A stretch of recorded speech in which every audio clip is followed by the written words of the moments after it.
বন্ধুরা good morning. এখন বাজে সকাল 9টা। আর এদিকে দেখো আমাদের এখানে এসেছে তন্দুরি পনির পিৎজা। পনির পিৎজাটা আমাদের হয়ে গেছে। এখন এই যে পিৎজাটা বের করা হচ্ছে, বের করে কাটিং করে তারপর এটা ডেলিভারি পার্টনারের হাতে আমরা দিয়ে দেব। তো তোমরাও যদি এরকম পিৎজা খেতে চাও, সকালে রাত্রে দুপুরে যখন খুশি 24 ঘন্টা আমার দোকান খোলা থাকে। আমার ক্লাউড কিচেন 24 ঘন্টায় খোলা থাকে। শুধু যখন আমি কোনো দরকারে বেরোই তখনই আমার ক্লাউড কিচেন বন্ধ থাকে, বা আদারওয়াইজ সবসময় খোলা থাকে। রাত্রি 2টোতে ইচ্ছে করলেও তোমরা পিৎজা খেতে পারবে বাড়িতে বসে বসে। তার জন্য তোমাদের কী করতে হবে, সেটা হচ্ছে জোম্যাটোতে গিয়ে প্রিয়াঙ্কাস কিচেন বলে সার্চ করতে হবে। তাহলেই দেখবে আমার যে জোম্যাটোর ক্লাউড কিচেনটা আছে সেটাই বেরিয়ে যাবে।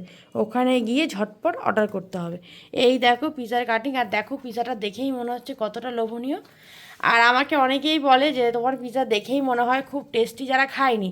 আর যারা খেয়েছে তারা তো জানে কেমন। তো যারা খাওনি অবশ্যই অর্ডার করো। টাটা।